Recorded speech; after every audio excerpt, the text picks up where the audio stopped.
Alhamdulillah, kebersamaan kita malam hari ini, hajat kita malam hari ini, niat kita malam hari ini mudah-mudahan diijabah oleh Allah Subhanahu wa Ta'ala. Semoga pula pembacaan sholawat kita, pembacaan taslim kita untuk Rasulullah sallallahu alaihi wasallam mudah-mudahan menjadi nilai syafaat bagi kita nanti di yaumil kiamah. Allahumma amin. Pada kesempatan malam hari ini saya melanjutkan tentang ceramah yang kemarin, yaitu ada ayat yang bergandengan, aqimus sholat wa atuz zakat, yakni mendirikan sholat pasti dianjurkan membayar zakat. Kemudian ati Allah wa atiur rasul, taat kepada Allah dan taat kepada Rasul. Yang malam hari ini yang akan saya titik beratkan pembahasannya adalah tentang anishkurli wali walidaik. Anishkurli, hendaklah bersyukur kepadaku, kata Allah, wali walidaik, dan berterima kasih kepada kedua orang tua. Nah, di sini dalam hidup di dunia ini kita wajib pandai bersyukur. Karena apa? Karena nikmat yang diberikan Allah ini sangat luar biasa. Allah telah memberikan nikmat kepada kita sangat luar biasa, sehingga kita berjalan di permukaan bumi ini dilihat oleh orang begitu indah, dilihat oleh orang begitu sempurna. Karena apa? Karena kita ini adalah ciptaan Allah. Nah, disinilah makanya kita diperintah oleh Allah, anishkurli, hendaklah bersyukur kepadaku, kata Allah. Nah, coba kalau kita tidak diberi nikmat oleh Allah dan kita tidak bisa bersyukur, apalagi musim hujan kayak begini sekarang. Andai kata telinga kita ada di kepala di atas, kalau musim hujan kira-kira bingung apa tidak. Nah, makanya Allah indah menciptakan manusia, telinganya ditaruh di samping kanan kiri. Coba kalau di atas di kepala ada mata, musim hujan mungkin kita tidak keluar rumah. Karena apa? Mata awak takut kehujanan, begitu. Nah, di sini. Makanya dengan keindahan-indahan Allah yang menciptakan mata ada di depan, telinga ada di samping, lisan kita kenapa satu, mata kita kenapa dua, lubang hidung dua, lubang telinga dua. Ini manusia supaya ngurangi ngomong. Makanya lisan ini satu supaya jadi orang tidak banyak omong, tapi banyak melihat situasi keadaan, banyak mendengarkan apa yang kita dengar di lingkungan. Kadang-kadang ganda. Nah, kalau orang segini yang duduk ini semua ngomong, lalu yang dengarkan siapa?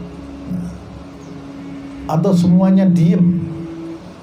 Nah, ini juga orang elok dia. Tapi kalau memang sudah lisan kita biasa disuruh ngomong yang ngomong, disuruh dengarkan yang dengarkan, enak. Nah, di sini makanya sesuatu pengajian, sesuatu apapun kebaikan ini tentunya disuruh untuk didengarkan. Nah, ini kita harus bersyukur kepada Allah untuk menikmati syukur kita kepada Allah. Sebenarnya ayat ini panjang. A'udzubillahi minasyaitonirrajim. Wa wassaynal insana biwalidayhi hamalathu ummuhu wahnan ala wahnin wa fisaluhu fi amaini anishkurli wa liwalidayka ilayyal masir. Nah, di sini. Nah, di sini wa wassayna, kata Allah, kami memerintahkan al insana pada manusia, kata Allah. Nah, Allah ini telah memerintahkan kepada manusia biwalidayhi, agar berbakti kepada kedua orang tuanya. Allah memerintahkan kepada kita agar kita berbakti kepada kedua orang tua. Hamalathu ummuhu, ibunya hamil, hamalathu ummuhu wahnan ala wahnin, di atas lemah. Artinya orang tua ini hamil dalam kondisi lemah, di atas kelemahan, sangat lemah maknanya. Hamalathu ummuhu wahnan ala wahnin wa fisaluhu fi amain, dan memisahkan anaknya, nyape anaknya setelah 2 tahun. Fi amain, anishkurli, hendaklah engkau bersyukur kepadaku, kata Allah. Wali walidaika, dan berterima kasih kepada orang tua engkau. Ilayyal masir, karena semuanya kepadaku, kata Allah, kalian semua ini kembali. Nah, di sini Allah telah berwasiat kepada manusia. Ini wasiat Allah ini tidak untuk hanya orang Islam, orang Buddha dan semua, tidak. Semua manusia tanpa kecuali, baik itu orang yang tidak punya agama, diberi wasiat agar berbakti kepada orang tua. Nah, makanya kalau sekarang kita berpikir sederhana aja, saya usaha apa saja, awak ini ada usaha, ada sedari, mulai kerja pagi berangkat, malam pulang, dah hasil-hasil. Kadang-kadang hasil dikit uangnya hilang, hasil dikit anak sakit, hasil banyak istri minggat dengan tetangga. Nah, ini jadinya kita ini hidup kayaknya tidak berkah. Kenapa? Nah, pertanyaan-pertanyaan macam ini nih kenapa? Karena persoalannya ada juga yang perlu mendasari kita, yakni kita ini kadang-kadang durhaka pada orang tua. Makanya kalau orang durhaka kepada orang tua, terus orang tuanya meninggal, belum dapat minta maaf, belum dapat membantu orang tua, tapi orang tuanya meninggal, tapi anak dalam kondisi durhaka, maka kata Rasulullah, anak itu meninggal akan tidak dengan syahadat. Nah, ini beratnya. Makanya dengan orang tua hati-hati. Kalau kita durhaka sampai orang tua meninggal, kita meninggalnya nanti tidak akan bisa membaca syahadat. Makanya jadi kegampangan dalam hidup orang kita susah, kita tidak melakukan kebaikan-kebaikan, orang tuanya kadang-kadang diem-diem, baru orang tuanya cerewet, sudah anaknya ngamuk-ngamuk, mak mekebek anil, bawa ke alas nih, jiret di sana. Nah, jangan sampai kita punya pola pikir begitu. Karena apa? Orang tua ini luar biasa di sisi Allah. Ridhonya Allah, ridhonya orang tua. Dan jangan sampai kita semaunya. Nah, kalau kata Allah tadi, orang yang bersyukur kepadaku juga harus bersyukur kepada Allah. Nah, di sini orang tua harus diperhatikan. Makanya ada satu kisah, namanya Abdus Salam, namanya Abdullah bin Salam. Ini mau meninggal. Nah, mau meninggal, lalu ada sahabatnya datang kepada Rasulullah. Tatkala itu Rasulullah lagi duduk dengan para sahabat. Ada utusan dari Abdullah bin Salam. Ya Assalamualaikum, ya Rasulullah. Waalaikumsalam. Ada apa? Ini versi bahasa saya, kalau Rasulullah kan halus. Ini Abdullah bin Salam sudah sakit keras ya Rasulullah. Dia mau meninggal, dia mau pamit.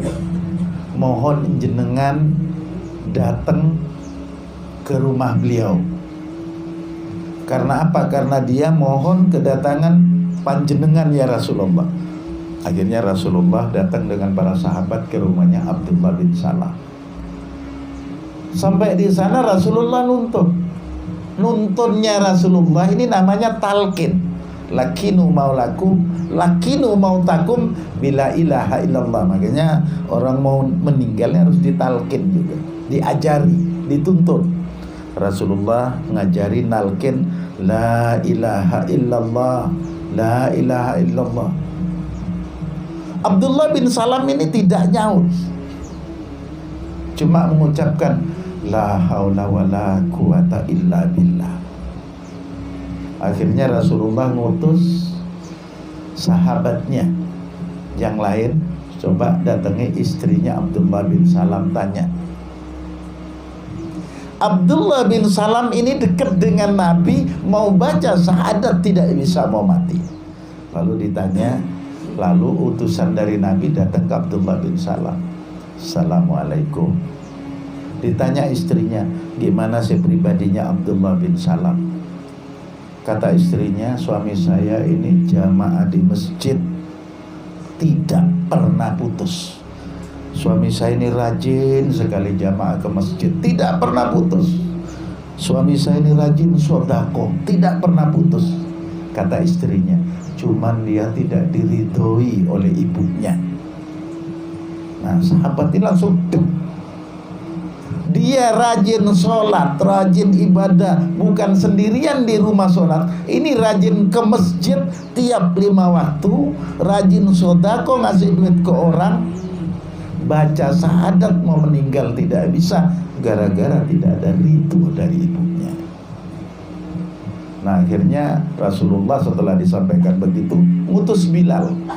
Bilal, sampean datang ke ibunya Abdullah bin Salam, sampaikan dari saya. Bilal datang, Bu, mohon kehadiran ibu, putranya ibu sudah sekarat mau meninggal. Apa jawab ibunya? Aku tidak rela, biarkan anak saya mati, biarkan anak saya tompes, kalau bahasa sekadis ini. Isun orang ngurus pun kan gitu. Pokoknya dibiarkan, biarkan dia mampus, kata ibunya. Bilal kembali. Akhirnya datanglah, diutus lagi 2 sahabat, Umar dengan Sayyidina Ali. Begitu dirayu-rayu ibunya, singkat cerita datanglah ibunya. Lalu ketemu dengan Rasulullah. Nah, Rasulullah nanya, Bu, mohon ibu ikhlaskan kepergian anaknya ke alam bako. Ini yang ngomong saya, Bu, kata Rasulullah. Apa kata ibunya? Tidak ya Rasul, anak saya ini pernah mukul saya, anak saya ini pernah ngusir saya keluar dari rumah gara-gara dia terlalu cinta kepada istrinya, sehingga saya dicampakkan, saya dibuang, saya ditinggalkan. Demi istri tercinta dia rela membuang saya, ibu kandungnya. Rasulullah diam sejenak mendengarkan curhat daripada ibundanya. Setelah begitu, ya Bu, tapi mohon sekali lagi atas nama saya sebagai Rasulullah untuk mengikhlaskan. Nah, akhirnya karena Rasulullah yang lemah lembut menyampaikan kalimatnya enak, akhirnya ibunya ikhlas. Saat begitulah Rasulullah nuntun Abdullah bin Salam, asyhadu an la ilaha illallah wa asyhadu anna Muhammadar Rasulullah. Abdullah bin Salam ini nyaut dengan keras, asyhadu an la ilaha illallah wa asyhadu anna Muhammadar Rasulullah, kemudian meninggal. Nah, kembali hikmah yang kita tarik sekarang. Bagaimanapun model orang tua kita, bagaimanapun model ibu kita, bagaimanapun gaya mama kita, nah tentunya harus kita tetap hormat. Makanya setelah acara selesai, Abdus Salam ini dikuburkan, Rasulullah mengatakan begini kepada kaum muslimin yang hadir, ya ma'asyiral muslimin, ala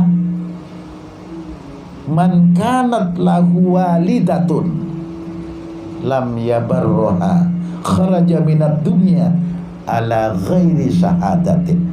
Kata Rasulullah, Hai orang-orang muslim, ingatlah, barang siapa punya ibu kandung, ini sekali lagi saya katakan, barang siapa punya ibu kandung, lam yabarroha, dia tidak berbakti kepada ibu kandungnya, kharaja minad dunya, maka dia akan keluar dari dunia ala ghairi sahadatin, tidak akan bisa baca syahadat, tanpa membawa syahadat, berarti mati dalam keadaan tidak iman dan Islam, gara-gara tidak berbakti kepada ibunya. Nah di sini, makanya hati-hati kita punya ibu. Yo, mak awak nih cerewet nih kalau ngomong. Cerewet tidak cerewet, namanya Quran rusak. Quran rusak ini dibuang salah, ya harus ditaruh aja yang bagus. Dibaca juga tidak bisa, ya ditaruh, diletakkan yang baik. Makna bula, makna caca, kurang ajar kurang, tina torot, tak usah pak ikhlas. Nah disinilah makanya pentingnya bakti kita, terutama ibu, bapak 3 kali dari ibu itu 3 kali dari bapak gitu maksudnya. Nah di sini makanya harus hati-hati, jangan sampai kadang-kadang kita, apalagi jadi orang kaya misalnya, bapak ibunya meninggal, bapaknya sudah meninggal, anak nangis, susu nangis. Begitu saudaranya mengeluarkan sertifikat, nah mulai ya hitung-hitungan, Kang, aku untuk tolong ngare sampai 5 ngare, Kang, nah hilang. Nah disinilah kadang-kadang, makanya kembali kita berbakti kepada orang tua, kita baca zikir, kita doakan. Di Masbro ini orang tua kita doakan. Baru ada makna kias. Kalau sudah bapak ibu kita wajib berbakti keduanya. Nah ada kias juga kepada mertua keduanya, harus kita berbakti. Anak suke kadang-kadang memperhatikan mertuanya ini tidak ada. Kadang-kadang ada juga banyak. Tetangga saya gitu juga. Anaknya sudah suge, mertuanya ada lewat dilirik. Tontipo, nah, cuma ditanya-tanya tuh. Sebenarnya di sinilah mertua orang tua ini setingkat sama. Kita tidak akan bahagia, tidak akan senang tanpa mertua ngasih anaknya ke kita, yang sampai sekarang dipakai Honda-Hondaan itu kan anaknya mertua. Nah begitu mertuanya sudah tua, loyo, anak mantunya ini hebat, kaya misalnya, lalu tidak memperhatikan, ini juga sama. Akan ada penderitaan, akan ada masalah yang nanti berkat dia kurang baik dengan orang tua dan mertua. Nah di sini, makanya kalau kita ditimpa musibah anak mantu, koreksinya itu kepada diri. Oh saya ini salah ke mertua saya, oh saya ini salah kepada orang tua saya, begitu koreksinya. Jangan mentang-mentang, ya Allah kurang apa saya, ya Allah saya sudah sholat jamaah, ya Allah saya sudah ikut Masbro, ya Allah saya sudah berangkat gini ziarah, tapi enggak lawak melarat nih, ya Allah. Nah mentang-mentang teriak-teriak ke Tuhan, kelendiri kau malaikat, sampai begitu-begitu mentang-mentang. Nah ini kan tidak boleh, kita koreksi ke dalam. Malaikat nggak telaten ya, dilaknekan dia mati kok. Nah makanya jangan sampai kita akan berupaya bagaimana bahwa kesalahan itu di kita. Makanya saat sering saya katakan kepada jenengan semua, kalau sudah astagfirullahaladzim li abi wa ummi, begitu li abi bayangkan bapaknya, li ummi bayangkan ibunya, pejam mata. Bayangkan bapaknya, li abi bayangkan bapaknya, li ummi bayangkan ibunya. Jangan ngadep ke atas mendelik genteng ditelok. Nah di sini. Nah sehingga nyambung kepada bapak dan ibunya, nyambung. Nanti yang ketiga, pandang mertua laki, pandang mertua perempuan, dibayangkan. Loh kalau banyak punya mertua, wis aja diurus sing ngono-ngono. Ojo ngurus mertua sing akeh kan begitu. Nah di sini ini bahasanya. Nah sehingga kalau rasa bakti ini kuat kita kepada orang tua kita, Allah mengijabahi. Nah sehingga kita melakukan apa saja akan lancar, melakukan apa saja akan barokah. Dan di sini pentingnya. Makanya sekali lagi saya katakan bahwa peranan orang tua, biar orang tua ini kita orang tua kuno, orang tua deso, gak pernah pakai sandal, anak modern perlente, pakai dasi, sepatunya mengkilat, mobilnya mengkilat, termasuk kepalanya juga mengkilat karena botak. Jangan sampai kita tidak hormat, tidak berbakti kepada bapak dan ibu kita. Nah di sini, ini pentingnya. Nah kita rugi zikir, kita rugi baca sholawat, kita rugi cinta kepada Rasulullah, sementara kita tidak cinta kepada orang tua kita, sementara mantu tidak cinta kepada mertuanya, sementara murid tidak cinta kepada gurunya. Nah di sini ada 3 itu. Bagaimana anak berbakti kepada orang tuanya, bagaimana mantu berbakti kepada mertuanya, bagaimana murid berbakti kepada gurunya. Kalau ketiga-ketiganya ini nyambung total, tidak ada istilahnya susah di dunia, tidak ada istilahnya cari rezeki itu sulit, tidak ada ceritanya barokah tidak nyambung ke kita. Nah kalau kita ngalami kesusahan, ngalami ada hal yang kurang, tinggal koreksi ke dalam. Saya ini sekarang salah ke bapak saya, ibu saya, mertua saya, atau ke guru saya. Koreksinya ke dalam. Jangan tetangganya kita jualan sepi, tetangga sebelah rame. Ada yang ngomong sebelahnya, ya semalam dia nyari dukun di barat sana. Oh pantas baru ngapa sepi. Kali nyeher dia, ya udah dia nyeher. Nah, ini beredar di masyarakat bahasa-bahasa gini. Datang ke Banyuwangi nyari sihir juga. Padahal dia itu rame warungnya ya karena juga orangnya mungkin istiqomah di rumahnya.